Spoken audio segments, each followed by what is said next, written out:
I'll tell you this. What I just heard is these bastards aren't telling me anything. Well, and that's what I'm like. That's what I was going to ask you. Nobody is talking. Is this a report or is this a that was just speculation? That was a straight speculation. None of the stuff he spoke of was that he talked to anybody.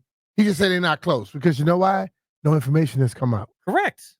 So that's the whole thing. That's the first time I've ever heard Adam Schefter talk in a sense that he did not know what he didn't know because nobody's talking to him right now. Yeah, I mean that sounded like pure speculation of he doesn't know what number they're asking for. He doesn't know how far they are apart. I mean, as far as he knows, it could be 29-30 and they're arguing over the million, or it could be 32-30.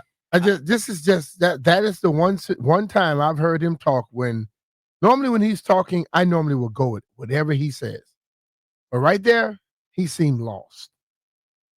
Yeah, it's just I think that this thing is going to get done, and they've kept everything really locked as tight as can be. Like there hasn't been anything. I mean, think about the Laramie Tunsil deal when that was made, BMitch. Like no one knew that Laramie Tunsil was even available. Nope. Much less that he was going to come here. Nope. That just happened all of a sudden. And all of a sudden you hear we got gas mask. Yeah, and I think that when you look at this Terry contract, it's going to get done because I don't think that there's any way that they're going to let him walk out of the building. And the other thing, too, is they'll get it figured out. It kind of works in a perfect time frame with the contract where even if they have to, quote-unquote, overpay for Terry McLaurin, say they want to offer 32 and say he wants 34, something like that.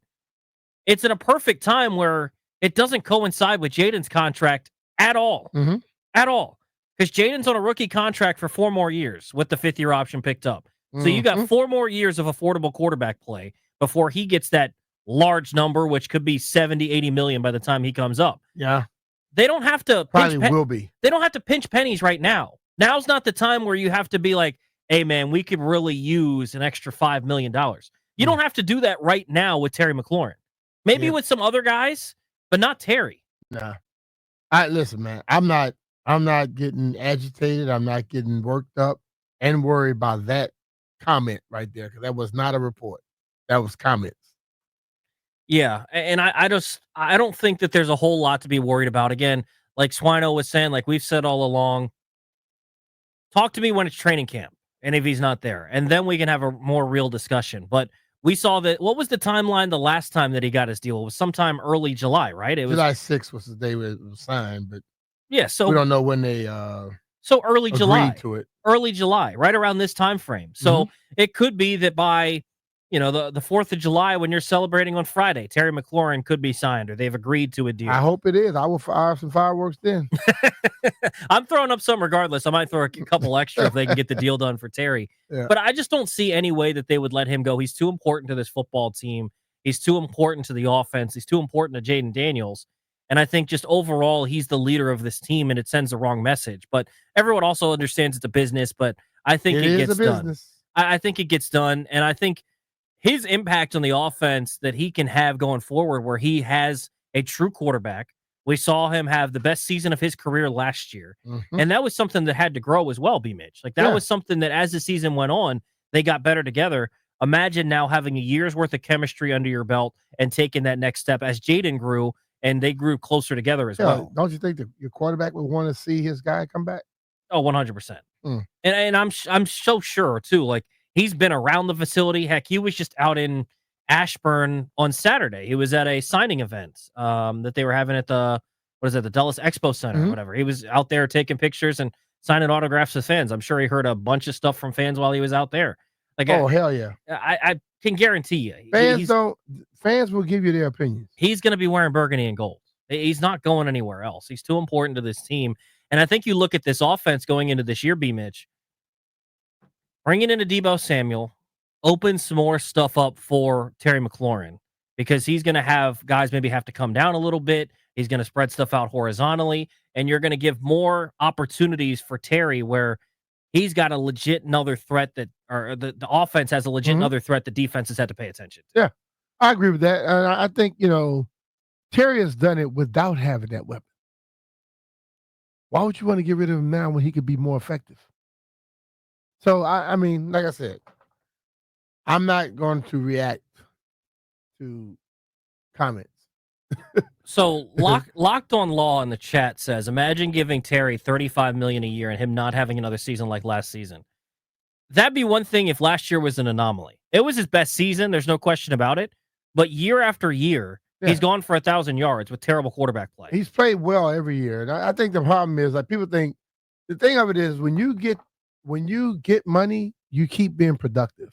It's not like you finna take a major step. You keep being productive. And if you got the same quarterback and you got better offensive line play, you would expect the guy to step up. And I think when people look at, because I hate the discussion that he's not a number one receiver. I hate that discussion. Man, because look, people got to realize in this league, you get paid according to how good you are on that team you're playing for. And if you're the leading guy, you're the number one receiver on that team. And last year, when he didn't have legitimate number twos, and people knew he was getting the ball, and they could not stop him. Yeah. If that's not number one, then something's wrong. And I don't like. Immediately they go, is he Justin Jefferson or Jamar Chase? No, he's not. He's Terry McLaurin. And those dudes are the best receivers in the league, and that's totally fine. But the other part, too, is, well, the size or this and that. The game has changed. Justin Jefferson isn't your prototypical number one wide receiver build, right? That's not how you would build your guy. You know what decides if you're a wide receiver, the number one guy? Not your bill. It's your production. Mm-hmm. Does Terry lack production? No. He's gone over 1,000 every year but one in his NFL career. So since he started in 2019, he went for 919 yards in 19. That's when he had Landfill throwing the ball. Mm-hmm. 2020, 1,100 yards, 1,118. 2021, 1,053. 2022, 1,191. 2023, 1,002. Last year, 1,096. The big difference last year, BMitch, the huge difference. QB. Touchdowns. Yeah. Touchdowns. 15 total. At 13 receiving. Season, and then 15 total. Yeah. That's more than he had in the previous 3 years combined. Mm-hmm. So that was the big difference with him getting the end zone. But he's always been productive. All the time. This idea that you're going to pay him money and he's suddenly going to fall off, okay, maybe he only goes for 1,050, but you can almost go to the bank that he's going for 1,000 yards, right? And if that's the case, he's a number one receiver to me. Yeah, he's the number one receiver for this offense. He I don't helps out this team immensely. Some people's mindset of how they can tell us how this stuff is working, and they just throw out stuff. They don't give you nothing to go with it. If you give me some explanation, I may consider thinking about what you're talking about. Can't give me an explanation with it, then it doesn't make much sense to me. Yeah, and I think that he's so valuable for this team. They understand it, so they're not going to fool around into training camp. But at the same point, San Francisco's had some guys hold out. But I think, regardless, by week one, this will all be squared away. He's suiting up in burgundy and gold, and Jaden Daniels is going to be throwing him the football, and 17 is going to be back on the football field doing what 17 does and being one of the best receivers in the NFL. And whatever people want to detract from him, do whatever you want. Just watch him go out there and be productive on the football field. Let your haters be your motivators, brother. I truly, I don't understand how he could have any haters. Like, well, he got them. I know he's got them, and I can understand if those haters are coming from Philadelphia. If they didn't hate. Well, and I can. And they try to do it in a way that they don't even call it. They don't think it's hate. I can understand. It's ultimately hate. If the haters are coming from Dallas or New York or Philly, no. Haters here. Oh yeah, and I don't get it. But what is there about him? What could you hate? Hey man, he can take a page from my book.